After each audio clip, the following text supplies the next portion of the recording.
E aí, pessoal, tudo bem? Pensaram, refletiram em relação a essa questão envolvendo os idosos que nós começamos a falar na aula da semana passada? Pois é, nesta semana, como eu já havia avisado, nós vamos entrar num gênero novo que é a carta aberta. Carta aberta nos ajuda a entender um outro gênero que nos interessa de fato, que é a carta do leitor, gênero este bastante cobrado no vestibular da UFPR, tá? Assim que nós conseguimos, assim que finalizemos todos os trabalhos de embasamento teórico, nós vamos começar a trabalhar só com prática. Isso aí fazia parte dos planos a partir do segundo semestre, então a gente ter prática em todas as aulas para que vocês possam escrever com bastante propriedade para o Enem e para o vestibular. Felizmente ou infelizmente, aí é uma questão pessoal, para mim, infelizmente, as provas estão sendo adiadas. Isso significa que a gente vai ter muito mais tempo para poder trabalhar, porque é inegável que trabalhar com texto presencialmente é muito melhor que o trabalho assim nas esferas virtuais, né? Mas é o que a gente tem, e saibam vocês, queridos do terceiro ano, que nós estamos, eu falo por mim, mas eu tenho certeza de que é o mesmo discurso de todos os professores que vocês têm, estamos dando o nosso melhor para que vocês possam se sentir acolhidos nesse momento tão complicado e conturbado, né, que é do distanciamento social. Mas, chega de falar disso, vamos falar da tarefa da semana passada, porque estávamos falando sobre aperfeiçoamento, né, aperfeiçoar a opinião, e eu deixei uma pergunta para que vocês pudessem fazer a redação de um parágrafo. Eu fiz um e gostaria de comparar com vocês. Então, para você poder emitir uma opinião, é importante você ter informação. Falamos bastante sobre isso na aula da semana passada. Quanto mais você souber do assunto, mais fácil é se posicionar e com qualidade. Então, para eu poder responder aquela pergunta, né, será que é necessário assegurar direitos à população idosa? Eu tenho que saber primeiro o que eu sei sobre a realidade dos idosos no Brasil. E fazendo uma pesquisa rapidinha, até superficial, o que a gente encontra? O envelhecimento da população é algo que está se intensificando, né? Fala-se muito na inversão da pirâmide etária, em que a base de jovens está se invertendo. Nós estamos tendo uma base de pessoas mais velhas, né? Não é a realidade somente do Brasil, mas é uma realidade muito mais grave em outros países asiáticos e europeus. Nós temos um problema real de solidão e pobreza, a perda do status social. Veja, a pessoa trabalhava e de repente ela chegou a uma idade que ela não se vê mais uma pessoa útil, né? Esse status social está diretamente associado à capacidade de trabalhar e de se sentir útil. A perda de apoio familiar e os gastos com saúde, envolvendo consultas, planos médicos, planos dentários e medicamentos cada vez mais altos, né? Isso é inerente à própria idade. É natural que à medida que as pessoas envelheçam, elas precisem de medicamentos de uso contínuo, e isso é oneroso, especialmente se você estiver levando em consideração que o valor de aposentadoria no nosso país, ele não corresponde ao mesmo valor de rendimento que a pessoa tinha enquanto ela era economicamente ativa, né? O salário que eu recebo hoje não é o mesmo salário que eu vou receber quando aposentada, em função da legislação que impõe um teto máximo para isso. Então, são coisas que nós descobrimos quando vamos atrás de informação sobre o assunto. E de posse disso, eu redigi um parágrafo apenas para a gente fazer uma comparação, né? Ser idoso no Brasil é um grande desafio, por diferentes motivos. Dos problemas familiares voltados ao abandono, as questões de saúde, sejam pelas doenças inerentes à idade, sejam pelos altos valores de medicamentos que são de uso contínuo, o abismo criado entre o tempo em que se sentiam úteis e valorizados e agora, quando se sentem descartados, é enorme. Falta à sociedade uma consciência em relação ao preparo para receber essa parte da população que, próximos ao fim da vida, querem apenas respeito e dignidade. Então, é um parágrafo. Era só para escrever um parágrafo com posicionamento. Então, era um exercício simples que você deveria ter feito aí na sua casa. Todos aqueles que fizeram muito bem, vocês enchem meu coração de orgulho. Comparem o que vocês fizeram com o que a professora fez aqui, é só um exemplo.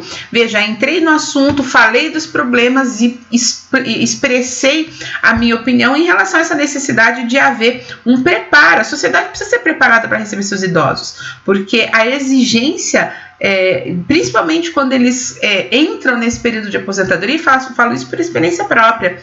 Meu pai, quando se aposentou, ficou se sentindo um inútil, achava que ia morrer. Foi bem difícil pra gente, e a família tinha que fazer o quê? Dar aquele suporte. Não, pai, o senhor trabalhou a vida inteira, é justo que chegue nesse momento que o senhor pare de trabalhar para usufruir um pouco do patrimônio que construiu. Então foram difíceis e arrastados 2 anos até ele entender que ele não era um inútil ou um vagabundo. Não, ele era uma pessoa que trabalhou a vida toda e que agora estava usufruindo dos benefícios desse trabalho. Hoje ele é um aposentado bem feliz, faceiro, que dorme na rede, que joga dama, que conectado ali no seu celular, lê, tem rede social, enfim, conseguimos, né? Mas aí é uma questão da família mesmo, dar esse apoio.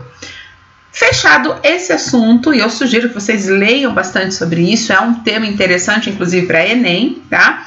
Fechado esse assunto, a gente pode entrar na carta aberta. Vamos falar de um novo gênero, e lá no nosso material didático, na página 18, tem um texto bacana, um texto interessante, um exemplo de carta aberta à população, que está, inclusive, falando sobre envelhecimento populacional. Então, já vou deixar para você uma tarefa.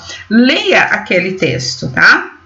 Ele traz informações bem úteis e bem interessantes para a gente. A carta aberta não costuma aparecer no vestibular, mas é importante falar sobre ela para entender aí sim a versão de carta que sempre aparece na federal, que é a carta do leitor. Então, o que é uma carta aberta? A carta aberta é um gênero discursivo, um tipo de texto enviado por um remetente a um destinatário. Então, alguém emite e alguém recebe, só que essa carta enviada a esse destinatário, ela é divulgada em público, de modo a alcançar um grande número de pessoas. Então, eu escrevo uma carta para o fulano, mas eu divulgo, eu publico. Então, mais pessoas vão ter contato e conhecimento das informações e da conversa, do diálogo, da interação que eu estou querendo ter com o meu interlocutor. As cartas abertas, elas trazem sempre um título, e nesse título você já sabe quem é o destinatário, quem deverá receber, a quem é endereçada esta carta. Em relação à linguagem, e é importante compreender a linguagem desses textos, como se constrói, o registro formal é o indicado e utilizado, justamente porque é o registro formal que vai dar mais credibilidade para o texto. Embora seja uma carta escrita de uma pessoa a outra, a divulgação é pública. Então, há necessidade sim dessa credibilidade, e o uso do registro formal colabora e trabalha em prol disso. Também é bem frequente o uso da primeira pessoa do plural, o nós, porque aí há esse envolvimento maior das pessoas em relação ao conteúdo que a carta está trabalhando, né? Mas melhor que falar do gênero, a gente dá uma olhadinha juntos em um exemplo. Eu vou colocar aqui para nós um texto que está no material didático, então sinta-se à vontade para pegar o seu livro, dar o pause na aula se você estiver sem material, abra na página 23 e lá nós vamos encontrar um exemplo de carta aberta, que é o que a gente vai ver aqui agora, ok? Então vamos lá, deixa eu só sumir daqui. Eu adoro esses recursos tecnológicos, olha que incrível, vou vir bem aqui, isso. Eu continuo aparecendo, você continua me vendo, e a carta aberta da Gabriela Pugliese está aí na nossa tela. Tem muita mulher por aí te idolatrando. Claro, você é linda, mesmo, e determinada, sem dúvida. Você é uma pessoa com muito alcance na web, o que você diz tem poder. Talvez você não tenha a dimensão disso, mas o que você diz, faz, e até o que você não diz, cria uma cultura. Não sei se você sabe, mas a cultura que você cria é aprisionante, não nos empodera. Eu imagino que seja para você também. Bom, o que eu queria dizer é que você não precisa fazer dieta se não quiser, se não conseguir. Isso não deveria ser uma obrigação para ninguém. Que tudo bem sair da dieta, isso não é um problema. Não deveria ser um problema. Que você é linda e sempre será, com 48 ou 100 quilos. Eu sei que você é muito mais que a casquinha que te fez ser conhecida. Eu sei que é uma mulher fantástica. Você não é perfeita, nunca será. Nem eu, nem ninguém. E é isso que nos fortalece. Fica aqui o desejo de que você se liberte, de que você me liberte. Estamos juntas, Gi. Então vamos lá, né? Primeiro ponto importante, você está lendo essa carta aberta, para que essa informação faça sentido para você, há a necessidade de saber quem é essa Gabriela Pugliese. E é isso que a gente vai descobrir agora, olha só. Então vamos lá, né? Para a gente poder entender o porquê dessa carta, o que a Gi está querendo transmitir de informação, visto que a carta aberta ela é aberta ao público, é importante saber quem é a Gabriela Pugliese. Então vou compartilhar com você aqui uma matéria que eu encontrei na internet, bem interessante para a gente entender a Pugliese. Deixa eu vir para cá. Ela é uma blogueira fitness, que se envolveu em algumas polêmicas, né? Algumas polêmicas. Isso, deixa eu vir para cá. Pronto. Algumas polêmicas. Recentemente, a última polêmica em que ela se envolveu foi em função de uma festa que ela realizou na sua casa, quebrando ali as regras de distanciamento social. E aí essa matéria, eu achei interessantíssimo o título, Histórico de Tretas, né? Além da festa, relembre outras 5 polêmicas em que Pugliese já se envolveu, e aí é por conta dessas outras polêmicas que você vai entender a carta aberta da Gi, olha só. Então ela é uma influenciadora fitness, né? Segundo a própria biografia da Gabriela, ela sofreu bullying quando era criança em função de ser mais gordinha, e agora ela aí ela decidiu investir numa vida mais saudável e criou um blog para poder compartilhar com as outras pessoas esse modo mais natural, mais saudável, né, segundo ela, de vida. Aí, essa é a Gabriela, realmente é uma pessoa muito bonita. E aqui nós temos, olha só, o último problema. Ó. Após promover uma festa, em meio às recomendações de distanciamento social, a influenciadora digital Gabriela Pugliese, uma das primeiras famosas a contrair o coronavírus no país, desativou sua conta no Instagram, que acumulava mais de 4 milhões e meio de seguidores, e perdeu o contrato de patrocinadores. Só que essa não foi a primeira vez, né? Então aqui a gente tem algumas das polêmicas, e dá para entender aí o motivo da carta da Gi para Gabriela Pugliese. Ó. Nudes como forma de punição. Em vídeos compartilhados no seu perfil do Snapchat em 2015, como relatou a Veja São Paulo, Pugliese aconselhou que as seguidoras que desejassem perder peso enviassem nudes, fotos em que estivessem peladas, que mostrassem seu corpo antes do regime para uma amiga. A lógica era, caso elas falhassem na dieta, as amigas deveriam publicar as imagens como forma de punição. Na época, o Conselho Regional de Nutricionistas publicou uma nota repudiando atitudes de pessoas que agem como profissionais da saúde de forma inconsequente e moveu um processo na justiça contra a influenciadora por exercício ilegal da profissão. Ela foi absolvida em 2017. Segunda treta, comer pelada em frente ao espelho. Em mais um episódio em que promoveu emagrecimento acima da saúde, Pugliese indicou a prática de comer em frente ao espelho, sem roupas. De acordo com ela, fazer isso seria uma forma de sentir vergonha do próprio corpo por estar comendo muito e de encarar o que aquele alimento poderia fazer na aparência.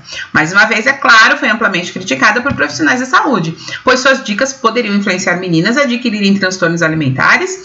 Além disso, internautas apontavam que a dica reforçava padrões de beleza inalcançáveis. Exercício ilegal da profissão de educador físico. Em 2017, o Conselho Regional de Educação Física do Rio de Janeiro e do Espírito Santo encaminhou uma queixa-crime contra a blogueira ao Ministério Público do Rio de Janeiro por exercício ilegal da profissão de educador físico, conforme noticiou o jornal Globo à época.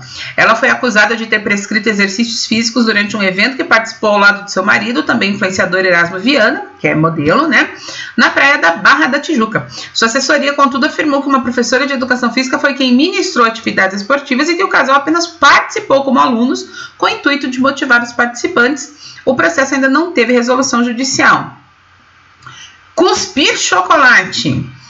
Outra dica compartilhada por Pugliese em suas redes sociais. Para saciar a vontade de comer doce sem de fato ingerir o alimento, ela sugeria colocar o chocolate na boca e depois cuspir.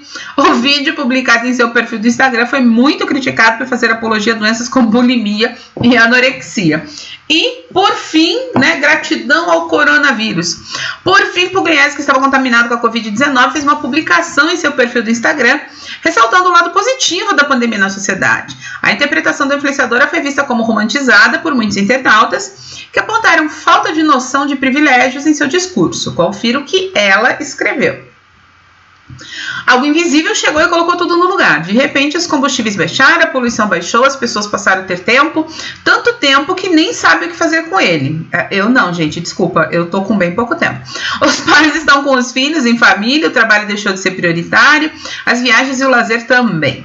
De repente, silenciosamente, voltamos-nos para dentro de nós para entendermos o valor da palavra solidariedade. No instante, damos conta que estamos todos no mesmo barco, ricos e pobres, que as prateleiras dos supermercados estão vazias e os hospitais cheios e que o dinheiro e seguros de saúde, que o dinheiro pagava, não tem nenhuma importância, porque os hospitais privados foram os primeiros a fechar. As garagens e parques estão parados, igualmente os carros top de linha ou ferro-velhos antigos, simplesmente porque ninguém pode sair. Bastaram meia dúzia de dias para que o universo estabelecesse a igualdade social, que se dizia ser impossível novamente. O medo invadiu a todos, que isto sirva para nos darmos conta da vulnerabilidade do ser humano. Não se esqueçam, bastou meia dúzia de dias, dizia a legenda. O post foi apagado de suas redes depois de uma enxurrada de críticas nos comentários, né? E aí tem alguns comentários aqui do Anderson no Twitter, ó. A Gabriela Pugliese desativou o perfil dela no Instagram para não perder mais seguidores. Ô, mulher sem noção, viu? Já tava demais. Mês passado ela fez um vídeo, obrigado coronavírus. E aí, né, tem que o coronavírus aqui tá o videozinho. Enfim, gente. Então, pra gente entender um pouquinho aí da pessoa Gabriela Pugliese, voltamos aqui à carta aberta da Gi. Faz muito mais sentido agora pra gente entender os motivos dessa carta. Veja que me obrigo a dizer para vocês que o comentário da Pugliese ali em relação ao coronavírus, ele é falacioso, e eu espero que você tenha enxergado isso, porque nós tivemos aula sobre isso, a diferença entre o argumento e a falácia, né? Tem bastante falacioso e isso leva as pessoas a uma interpretação equivocada. Então aqui quando ela diz: tem muita mulher por aí te idolatrando. Claro, você é linda, de fato, uma moça muito bonita, né? Mesmo determinada, sem dúvida. Você é uma pessoa com muito alcance na web. Gente, ela tinha 4,5 milhões de seguidores, né? O que você diz tem poder, e isso é fato. É o revés da fama, né? Você pode... a benesses e a revés. Você pode usufruir de benefícios sendo uma pessoa famosa, mas você também tem a responsabilidade disso, pode trazer problemas, que foi o que aconteceu com essa moça. O fato de ela ter um alcance tão grande traz a fala dela uma responsabilidade, um peso muito maior. Como é que você vai instigar pessoas, por exemplo, a tornarem recorrentes uma prática que é a porta de entrada da anorexia e bulimia, que tem matado tantas jovens por aí? Então isso é realmente, de fato, muito perigoso, né? Então, tudo que ela está dizendo aqui, tudo que a Gi está colocando para a Gabriela, passa a nos fazer mais sentido quando a gente conhece a história da influencer, né? Então aqui, essa colocação sobre, ó, não sei se você sabe, mas a cultura que você cria é aprisionante e não nos empodera, é uma pessoa que está escancarando o seu sofrimento em relação à pressão exercida pela influencer quando coloca acima de todas as coisas a estética, né? Então aqui tá a questão do corpo, né? Do bem-estar, do você se gostar, ser feliz e satisfeita com quem de fato você é. Isso sim é um empoderamento. Você gostar de quem você é, você se amar como você é, isso sim é um empoderamento, e não você criar subterfúgios para poder construir uma imagem para os outros de algo que de fato nos faz feliz. Então essa carta colocada aqui tem muita informação para a gente trabalhar essa questão justamente da opinião, né? Mas não é só isso, né? Aqui a colocação do próprio material que eu trouxe aqui para a gente nos auxilia. Ó. Note que diversas características estruturais e linguísticas da carta aberta, lida na seção Primeiro Olhar, também estão presentes nesse outro exemplo. Ó. Há um título que identifica a destinatária, carta aberta a Gabriela Pugliese, a exposição do ponto de vista e dos argumentos da remetente. Então, nos dois primeiros parágrafos a gente já vê, ó, você é bonita, de fato, o que você fala tem poder, você tem milhões de seguidores na web. E por fim, são apresentadas sugestões ali no terceiro parágrafo e uma frase exortativa no final. Fica aqui, é uma frase que expressa o desejo, tá? Fica aqui o desejo de que você se liberte e de que você me liberte. Porque eu estou assumindo ali o discurso, né, da Gi. Eu estou presa àquilo que também te aprisiona, né? No entanto, diferentemente do que se observa na Carta da Sociedade Brasileira de Geriatria e Gerontologia, aquela que eu sugeri que você fizesse a leitura, a remetente emprega a linguagem informal, né? Ó, tem muita mulher por aí te idolatrando, e a primeira pessoa do singular, de forma a estabelecer um diálogo com a destinatária. Né? Ó, o que eu queria dizer é que você não precisa fazer dieta se não quiser. Tais opções são adequadas à abordagem do texto, em que a argumentação se desenvolve de maneira pessoal e intimista. Então, é um recurso para garantir o sucesso, né, do objetivo da carta, que era tocar ali de alguma forma a influenciadora, né, a pessoa a destinatária, né, dessa carta. Agora que a gente já falou bastante sobre isso, deixa eu voltar aqui muito também. Exercite a sua opinião, isso é muito importante. Leia, busque se posicionar sobre diferentes temas. Para você escrever bem, para você escrever uma boa redação, precisa treinar. Para você entender, para você se posicionar, precisa ter informação. Veja o que nós fizemos, indo atrás das informações em relação a Gabriela Pugliese para compreender o trecho ali da carta aberta que está no nosso material. Então faça isso você também. Exercitar a opinião por meio de acesso à informação é algo extremamente importante. Na nossa próxima aula a gente vai voltar a falar de opinião e aí nós vamos conhecer um gênero que é muito cobrado na Federal do Paraná, que é a carta do leitor. Então a sua tarefa é ser informado, ok? Por hoje não tem exercício para ser feito, mas tem muita leitura que você precisa pôr em dia. Comece pela leitura de mundo, ok? Um beijo grande, gente. Fiquem bem. Nós nos encontramos na próxima semana.